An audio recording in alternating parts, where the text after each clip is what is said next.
Welcome to my channel అండి. చెట్లన్నీ వెండిపోయి ఉన్నాయి. వీటి మీద ఆకుల్లాగా అన్ని పక్షులు చక్కగా కూర్చొని ఉన్నాయి. ఎండలో చక్కటి పచ్చటి పొలాలలో చక్కగా ఉన్నాయి. ఇక్కడైతే చూడండి కొంగలు, అసలు చెట్టు అంతా ఎండిపోయింది కానీ చక్కగా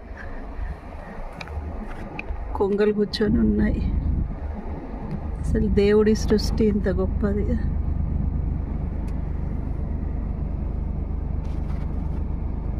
చిన్న చిన్న పక్షులు అసలు ఎంత బాగున్నాయి. అవన్నీ పక్షులు, ఆకులు చిగుర్లు కాదండి, అదన్నీ పక్షులే. నేను దగ్గరికి వెళ్తే అవి లేసిపోతాయేమో అని నేను వెళ్ళట్లేదు.